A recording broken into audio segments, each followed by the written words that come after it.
Semua orang yang masuk ke dalam taman siswa hilang titelnya. Dengan begitu lalu kita sama.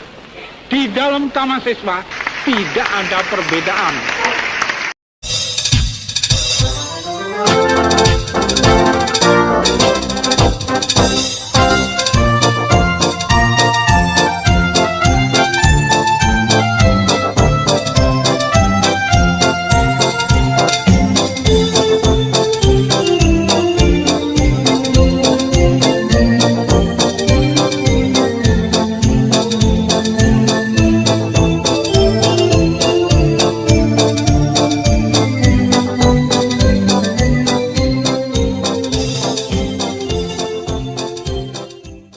Salam guru penggerak. Perkenalkan, saya Carko Alit dari SMP Negeri 3 Meranggen. Saya adalah guru penggerak dalam program pendidikan guru penggerak Angkatan 5 dari Kabupaten Demak. Pada refleksi kali ini, saya akan mempresentasikan tugas 1.1.A.8 koneksi antar materi, kesimpulan dan refleksi dasar-dasar pemikiran Ki Hajar Dewantara dalam modul 1.1.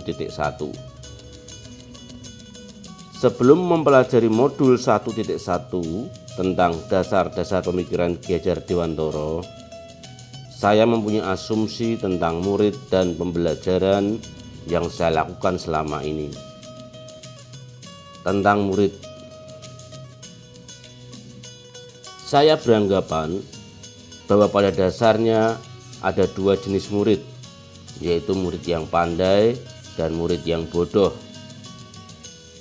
Saya sendiri lebih memperhatikan murid yang pandai karena mereka penurut dan lebih mudah menerima materi pelajaran yang saya sampaikan daripada murid yang bodoh.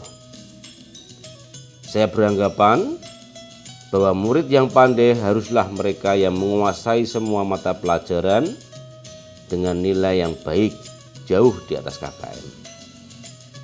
Saya masih menggunakan ancaman dan kekerasan untuk murid yang nakal.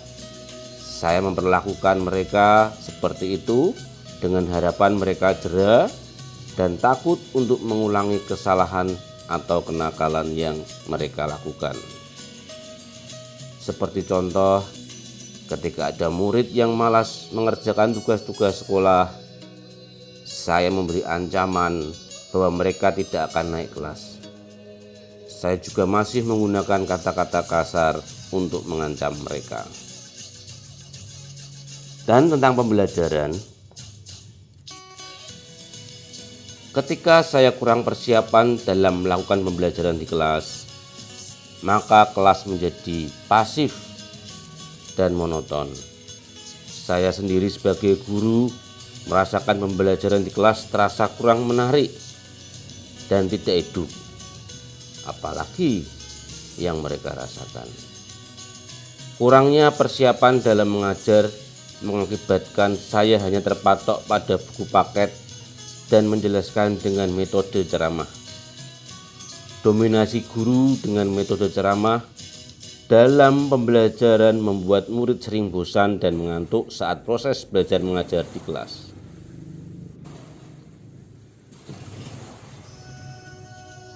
Setelah mempelajari modul 1.1 tentang dasar-dasar pemikiran Ki Hajar Dewantara, saya menangkap poin-poin penting tentang pemikiran beliau,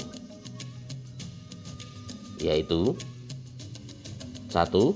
Ing ngarsa sung tulodo, ing madya mangun karsa tutwuri handayani.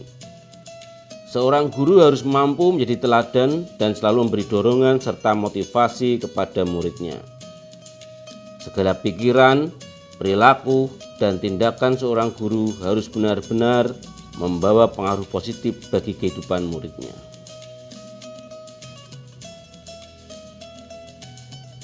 2. Menuntun. Menuntun adalah sebuah proses pendampingan yang membutuhkan relasi kedekatan yang baik. Menuntun juga adalah sebuah proses pendampingan dalam mengarahkan ke sebuah tujuan yang diinginkan. Guru harus mempunyai jiwa menuntun ini, yaitu dengan mengenal dan memahami setiap karakter, minat, dan bakat murid, agar kelak mereka mencapai sebuah tujuan menjadi manusia yang berguna bagi masyarakat. 3. Kodrat alam dan kodrat zaman. Seorang anak adalah anak dari zamannya. Ia tumbuh, berkembang, dan dibentuk oleh realitas sosial kultural masyarakatnya. Masing-masing mereka adalah unik dan tidak dapat digeneralisasikan tentunya. Seorang guru harus peka dalam melihat kodrat alam mereka, supaya mereka masing-masing dengan keunikannya dapat menjawab tantangan di zamannya. 4. Menghamba kepada anak. Menghamba kepada anak adalah sebuah kekuatan jiwa yang didorong dengan rasa ikhlas dan sungguh-sungguh menyayangi mereka. Guru juga adalah orang tua yang diharapkan mempunyai keikhlasan dan ketulusan dalam mendampingi tumbuh kembang anak. Setelah mempelajari modul 1.1 dan menangkap poin-poin dasar pemikiran Ki Hajar Dewantara, saya mempunyai paradigma baru tentang murid dan pembelajaran di kelas. 1. Murid sebagai subjek pendidikan.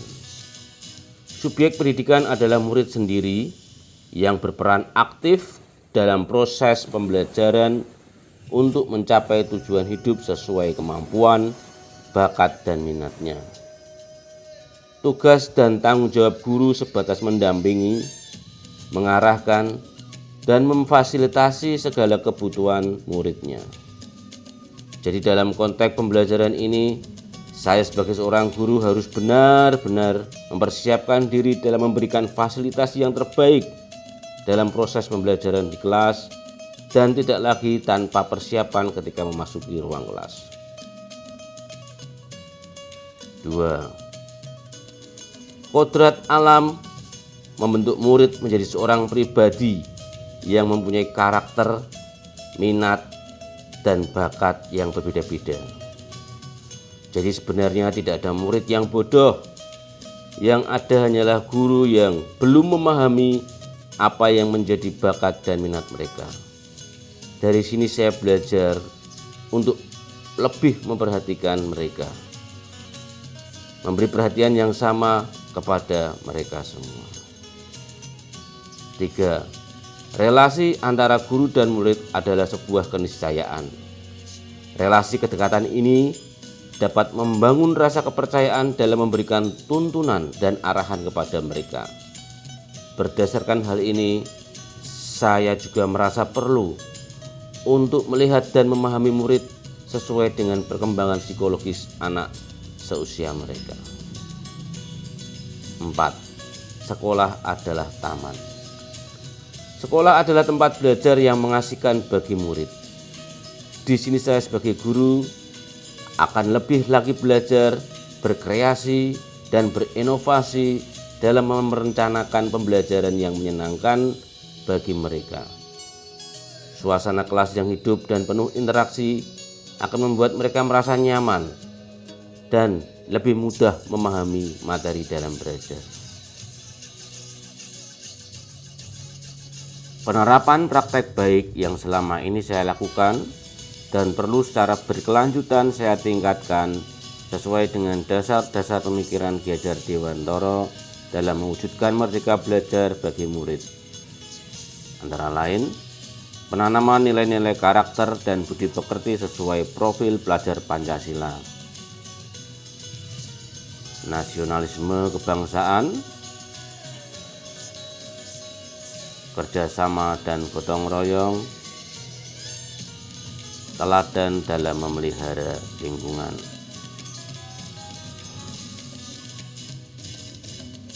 Membangun relasi yang humanis dengan murid.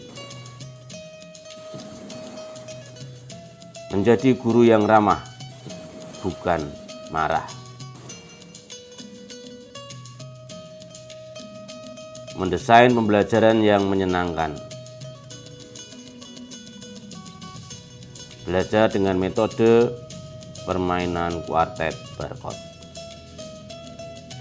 Demikian refleksi saya, kiranya menjadikan saya sebagai seorang guru yang terus mau belajar, berkreasi, dan berinovasi dalam mendampingi mereka menjadi pelajar merdeka.